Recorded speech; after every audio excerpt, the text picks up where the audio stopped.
সম্পদের পক্ষ থেকে দিতে হবে। সেই নৃত্যমালা অন্যান্য বছরের নয়, এই বছর নতুন ঝঞ্ঝা তৈরি করেছে এবং আপনাদের মঞ্চ আজকে মঞ্চস্থ করতে চলেছে।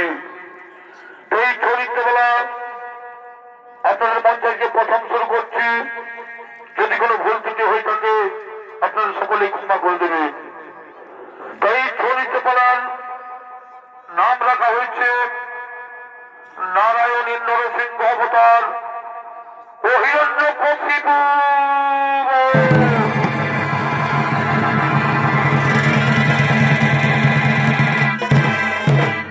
এইদিকে সেই বৈকুণ্ঠ ধামে, এদিকে সেই বৈকুণ্ঠ ধামে লক্ষ্মী ও নারায়ণ আগমন করতে চলেছে।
বিশ্রাম করছে।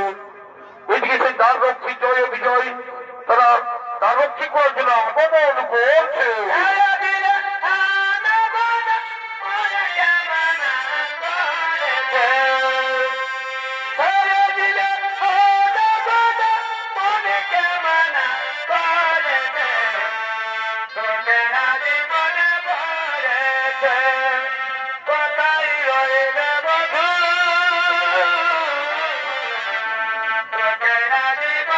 Yeah.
আমাদের তার রক্ষী প্রভুর আদেশরা এখন প্রভু অন্তর্মহলে বিশ্রাম করছে।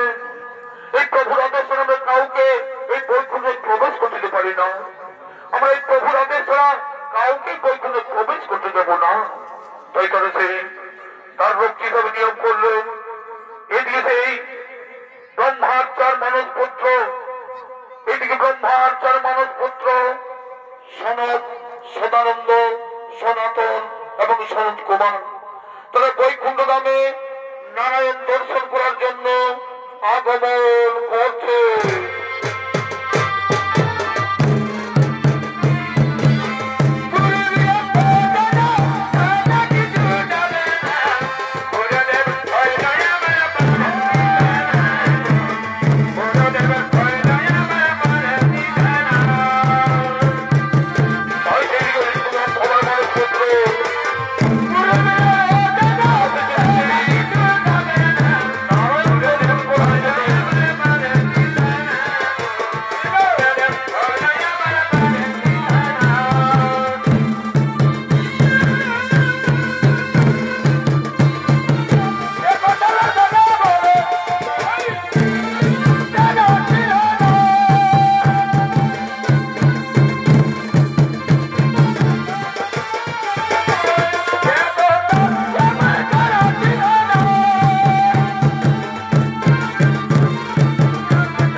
তবে শুনলে পছন্দ, তোমরা যেভাবে আমাদের অপমান করলে, সেইভাবে দর্শন থেকে বঞ্চিত করলে, আমি তোমাদের অভিশাপ দিচ্ছি, তোমরা নারায়ণের চরণ থেকে বঞ্চিত হয়ে কতভাবে অসুর করে জন্ম নিবি, অসুর করে জন্ম নিবি, তোমরা বুঝে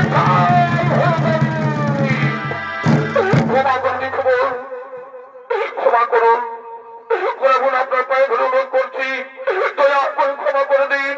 না না না না, কোনো ক্ষমা নেই, কোনো মায়া নেই। এই মহর্ষি শনিকের অভিশাপ কোনদিন ব্যর্থ হবে না, এই মহর্ষি শনিকের কোনদিন অভিশাপ ব্যর্থ হবে না। কোথায় প্রভু নারায়ণ? এদিকে শোনো বলছি, কোথায় প্রভু নারায়ণ? কোথায় প্রভু নারায়ণ? দীনবন্ধু পতির প্রবল, কে ডাকি আমায়, কে ডাকি আমায়, অন্ত করতে কে ডাকি আমায়? ঋষিপুত্র বলছেন নারায়ণ, ঋষিপুত্র বলছেন নারায়ণ, প্রণাম চরণে তবু প্রভু, প্রণাম চরণে প্রভু, প্রণাম চরণে প্রভু। তথাস্তু তথাস্তু তথাস্তু। তাকে দাঁড়িয়ে বলছেন প্রভু, দেখি জয়বিদ প্রভু, আমরা আপনার অজ্ঞাতিদার মহর্ষি আপনাকে দর্শন করতে এসেছেন, আপনার আদেশ ছাড়া আমরা কাউকে অন্তপুরে যেতে বাধা দিয়েছি, তাই ঋষি কুমার আমাদের অভিশাপ দিয়েছে যে আপনার চরণ হতে বঞ্চিত হয়ে আমাদের মর্তভাবে অসুরকে জন্ম নিতে হবে। কিরকম করে আপনি আমাদের ক্ষমা করুন প্রভু, চিন্তা করে আপনি আমাদের ক্ষমা করুন। না প্রিয় ভক্ত দাঁড়িয়ে জয় বিজয়কে আপনি অভিশাপ দিয়েছেন, এই জয় বিজয়কে আপনি অভিশাপ দিয়েছেন মহর্ষি, জয় বিজয়কে আপনি অবশ্যই দিয়েছেন। জনক বলছেন প্রভু, তপস্বী আমি দীর্ঘ তপস্যায় ক্ষুধায় তৃষ্ণায় উপবাসী হয়ে বোধে জ্ঞান হারিয়েছিলাম প্রভু, আপনি আমাদের ক্ষমা করবেন প্রভু, আপনি আমাদের ক্ষমা করে দেন। তাই জয় বিজয় বলছে, আপনার চরণ ছাড়া যে আমরা জীব জগতে জন্মগ্রহণ করতে পারি না প্রভু, আপনার চরণ ছাড়া আমরা জীব জগতে গ্রহণ করতে পারবো না, আপনি আমাদের মুক্তি দিন প্রভু, আপনি আমাদের মুক্তি দিন। কিন্তু ঋষির অভিশাপটি কোনোদিন ব্যর্থ হবে না, কিন্তু ঋষির অভিশাপটি কোনোদিন ব্যর্থ হবে না। তাই জয় বিজয় বলছে, আমরা তো ঋষির কাছে কোনো অপরাধ করিনি, আমরা তো ঋষির কাছে কোনো অপরাধ করিনি, তবে কেন বিনা দোষে আমাদের এই শাস্তি ভোগ করতে হবে? তবে কেন বিনা দোষে আমাদের এই শাস্তি ভোগ করতে হবে? তাই প্রভু নারায়ণ বলছে, বিনা দোষে ঋষি তোমাদের অভিশাপ দিয়ে যে অন্যায় করেছে, বিনা দোষে ঋষি তোমাদের অভিশাপ দিয়ে যে অন্যায় করে তার শাস্তি তাকেও ভোগ করতে হবে। এই জগৎ বড় শক্ত শক্তিশালী, এই জগতে বড় শক্তিস্থান, মহর্ষি যে যেমন কর্ম করবে তেমনই ফল ভোগ করতে হবে।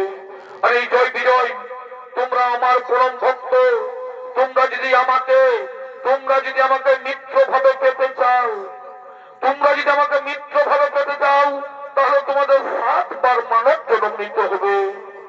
আর যদি শত্রু পেতে চাও, তাহলে 3 বার জন্মে তোমরা মুক্তি পাবে, 3 বার জন্মেই তোমরা মুক্তি পাবে। এই জয় বিজয় বলছেন, শোনো প্রভু, আপনাকে এক পলক না দেখলে আমরা থাকতে পারি না, আর যদি 7 জন্ম আপনাকে না দেখতে পাই, তাহলে কেমন করে আমরা বাঁচবো প্রভু, কেমন করে আমরা থাকতে পারবো না প্রভু। আমরা আপনাকে শত্রু রূপেই চাই, আমরা শত্রু রূপে 3 জন্মেই আপনাকে পেতে চাই প্রভু। বলুন প্রভু, আমাদের কোথায় জন্মগ্রহণ করতে হবে, আমাদের কোথায় জন্মগ্রহণ করতে হবে? শোনো, এই সত্য যুগে বৈষ্ণবের রয়েছে দ্বিতীয় গর্ভে হিরণ্যকশিপ রূপে, আর ত্রেতা যুগে মহর্ষি বিশ্বব্রহ্মার রূপে রাক্ষসী নিকোষার গর্ভে, আর রাবণ কুম্ভকর্ণ রূপে, আর দাপর যুগে দেবী রাজ্যে দম্ভসের রূপে শত্রু জোড়া গর্ভে দণ্ডবক্র শিশুপাল হয়ে জন্ম নেবে। আর তোমরা মহর্ষি, আর মহর্ষি শোনো, এই ভক্ত জয় বিজয়কে সাথ দিয়ে মুক্ত করে তোমাকেও 3 বার মানব জন্ম গ্রহণ করতে হবে, আর তোমাকেও 3 বার মানব জন্ম গ্রহণ করতে হবে। কেন প্রভু, কেন? আমার কি অপরাধ, আমার কি অপরাধ? তোমাদের 4 জনের মধ্যে রাধে ভক্ত জয় বিজয়কে দিয়েছ অভিশাপ, তাই তুমি সত্য যুগে হিরণ্যকশিপুর পুত্র প্রহ্লাদ নামে এবং ত্রেতা যুগে রাবণের ভাসুর পুত্র তরুণেশ্বর নামে এবং তাপর যুগে বৃন্দাবনে ভক্ত সুদামা নামে বিশিষ্ট বৈষ্ণব নামে তোমরা গ্রহণ করবে। ঠিক আছে প্রভু, ঠিক আছে প্রভু, আমাদের চরণ ছাড়া করো না প্রভু, আমাদের চরণ ছাড়া করো না। সোনৌরি ভক্ত, ভক্তের অভিনবে আমি কি তোমাদের ছাড়া থাকতে পারি? তোমরাই হবে আমার কর্মকাণ্ডের নায়ক, তোমরাই হবে আমার কর্মকাণ্ডের নায়ক। তোমাদের শক্তিতে শিক্ষিত হবে এই নবযুবক সূচনা।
সমুদ্রের বাড়ি আমি কলসিতে ভরি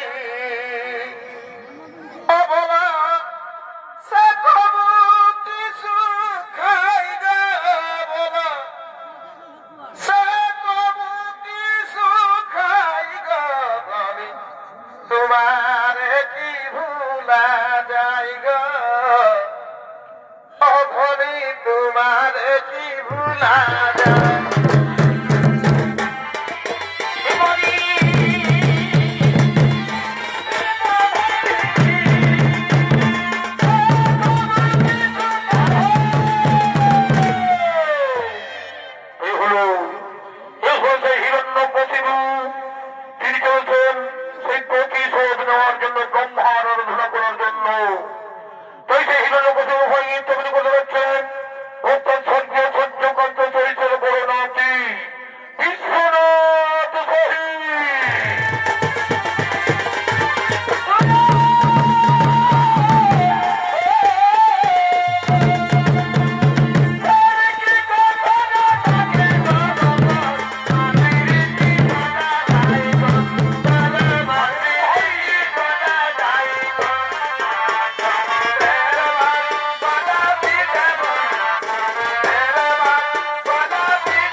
আগে তার আগে সৃষ্টিকর্তা ব্রহ্মদেবকে তপস্যায় সন্তুষ্ট করে আমায় অমরত্ব আগে লাভ করে তারপরে ইন্দ্র থেকে শুরু করে বৈকুণ্ঠ পর্যন্ত রাখিব আমার দখলে।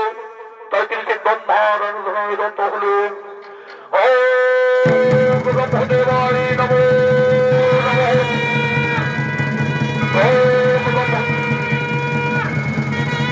ব্রহ্মদেবায় নমো নমঃ। ওম ব্রহ্মদেবায় নমো নমঃ। বলো বংশ হিরণ্যকশিপু, তুমি চোখ খুলে দেখো তবু সন্নিধানে উপস্থিত আমি।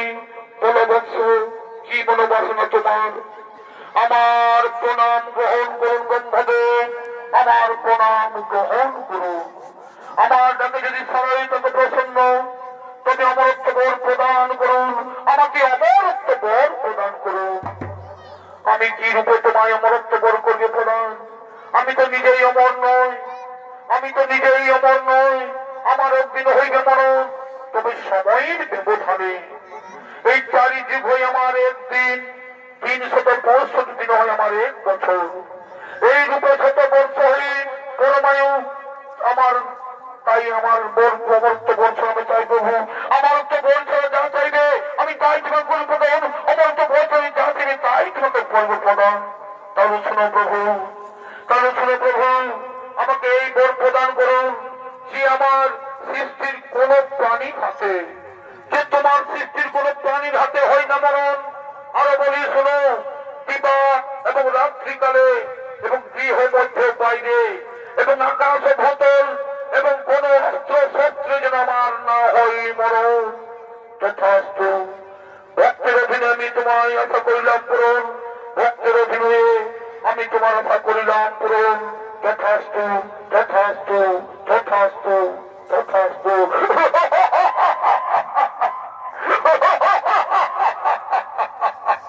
ব্রহ্মদেবকে বোকা বানিয়ে, এই ব্রহ্মদেবকে বোকা বানিয়ে প্রকারান্ত আমি অমরত্ব বড় পাইলাম। কোথায় রসুন বল, কোথায় রসুন বল, তোমার কোথায় দরকারি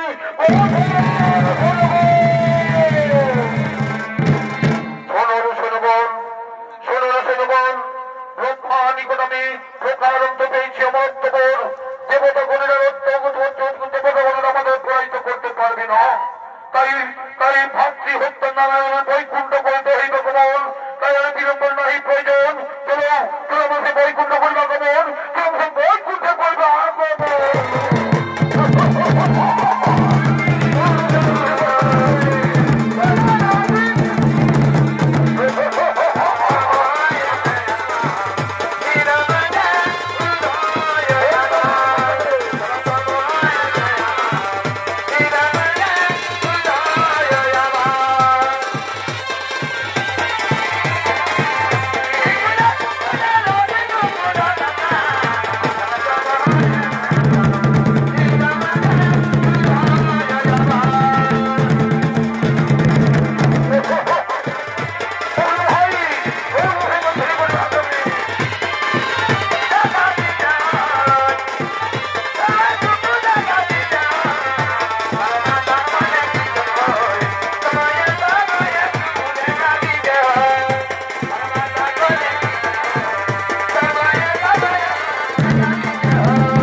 অমরাবতীতে সমস্ত দেবতাগণ তারা আগমন করছে। তবে সত্য যুগে পৌঁছানো আর করেছিল আছে সদা বলি ভাই সেই রসে মাতিলা দুই ইজনারে সেই রসে মাতি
আমার কিনে দশা হেলি গো বকে তারে বাবার পায়ে কলে গেলি গো কলে গেলি কোদে রে কোদে গেলি গো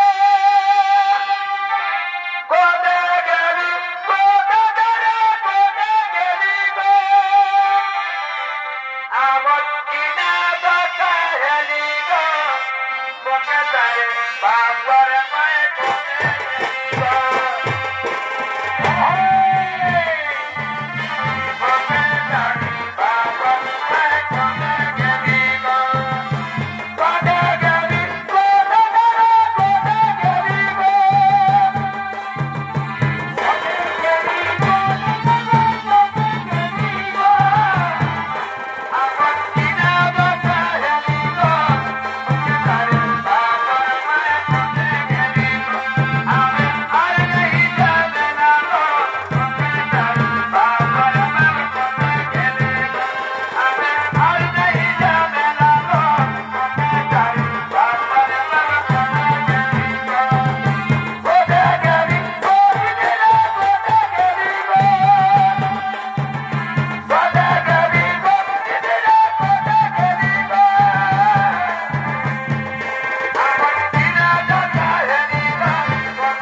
ব্রহ্মার বরতেই তর্ক করেছ সুগণ, সময় হলেই তর্ক তাদের করিবে নিধন। তবে তবে কতদিন আসবে সেই প্রভু শুভদিন, যেদিন হিরণ্যকশিপুর উঠেছে, যেদিন হিরণ্যকশিপুর উঠেছে তার স্ত্রী কয়াথুর গর্ভে জন্ম নিবে প্রহ্লাদ তাদের পুত্র রূপে। তার সেই হবে আমার পরম ভক্ত। আর আমার ভক্তের প্রতি যখনই করিবে অত্যাচার, আমার ভক্তকে যখনই করবে অত্যাচার, তখনই তো হইবে তার সংহার। এবার তোমার নিজ নিজ আর এই করো গোপন, এবার তোমার নিজ নিজ সকলে আর করো গোপন।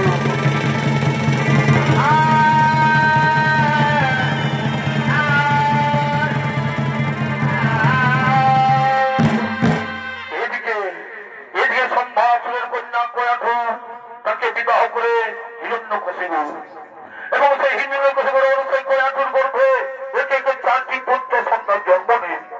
তাদের নাম হলো সংঘাত, অনুল্লাদ, ক্লাদ এবং প্রহ্লাদ। তাই হিরণ্যকশিপুর দত্তগুরু শুক্রাচার্যের 2 পুত্র সন্ধ্যামার্গকে তাদের শিক্ষাগুরু হিসাবে নিয়োগ করে। কিন্তু 12 বছর শিক্ষা দেওয়ার পরেও প্রহ্লাদকে কোনো মতেই আয়ত্তে আনতে পারেনি। সে শুধু হিরণ্যকশিপুর চিরশত্রু নারায়ণের গুণগান করতে থাকে। তাই তাকে 12 বছর পর হিরণ্যকশিপুর বাড়িতে পৌঁছে দেয়, এবং হিরণ্যকশিপুর চিরশত্রুর নাম শুনে ক্রোধে জর্জরিত হয়ে হিরণ্যকশিপু নিজের রাজভবনে আগমন করছে।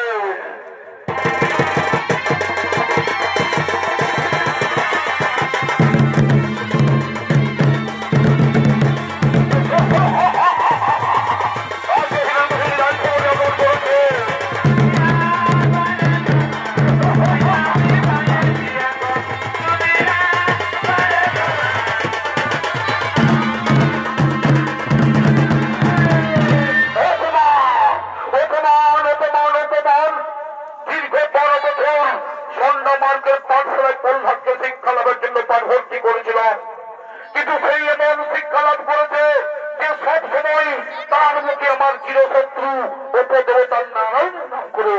আমি জানতে চাই এই দত্তপুরীতে কেমন করে ভিন্ন দেবতার নারায়ণের নাম প্রহ্লাদের কর্ণে প্রবেশ করলো। কোথায় রসেলগণ, পিতৃদহী প্রহ্লাদকে টানতে নিয়েছে, পিতৃদহী প্রহ্লাদকে টানতে নিয়েছে। আমার এই রাজসভায় পিতা হয়ে আমি তাকে উচিত শিক্ষা দেবো, পিতা হয়ে তাকে আমি উচিত শিক্ষা দেবো।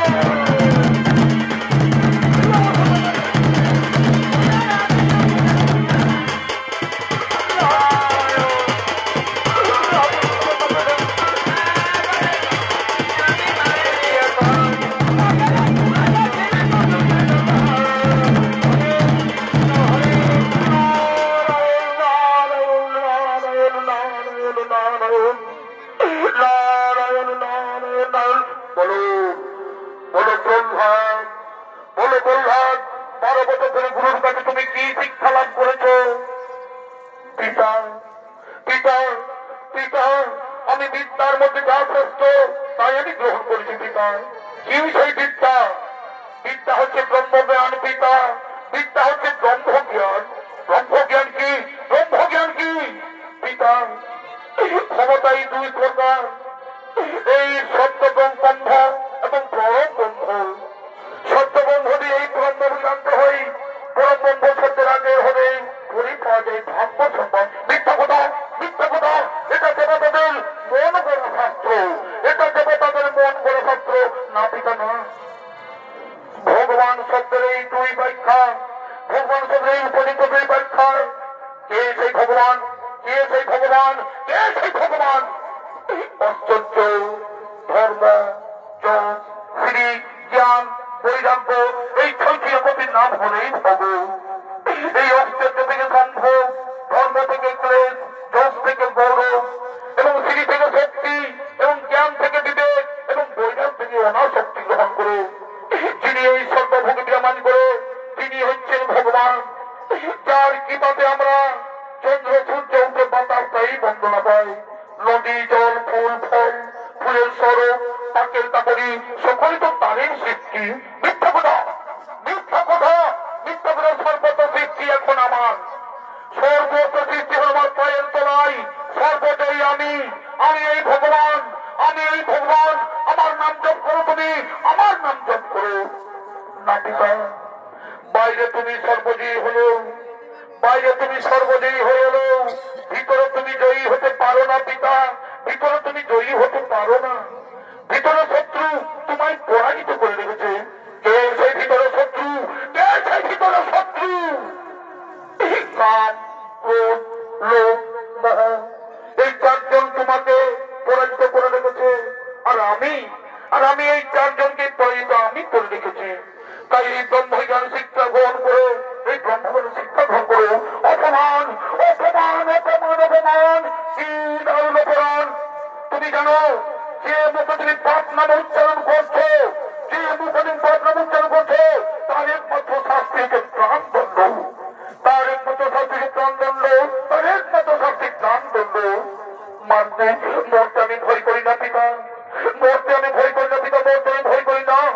এত তর্ক তোমার, কারো শুনে রেখো, ওরে বাধ্য সন্তান, তোকে আমি মৃত্যুদণ্ডের আদেশ দিলাম, তবু এই দত্তকের সম্মান আমি লুণ্ঠন হতে দেবো না।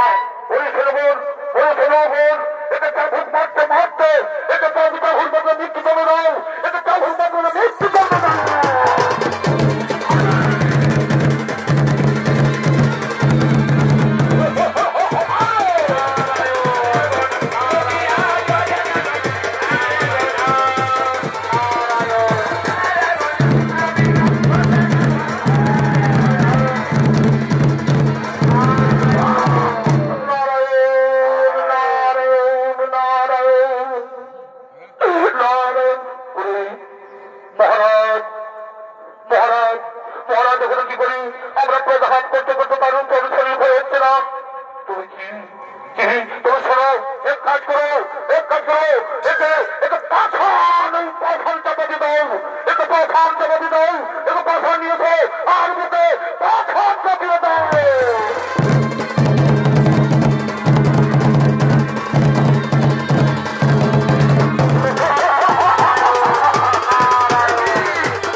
এই তিরোপের কর্তা বিষ্ণু পতিত পাবন সকল দণ্ড দিয়ে অবজ্ঞাত স্তম্ভে বিরাজমান করেছে।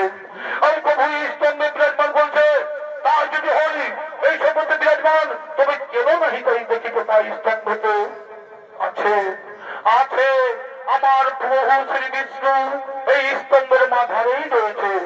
আমার শ্রী বিষ্ণু স্তম্ভের মাঝারেই রয়েছে। ঠিক আছে আমি দেখি তোমার স্তম্ভের মাঝে লুকিয়ে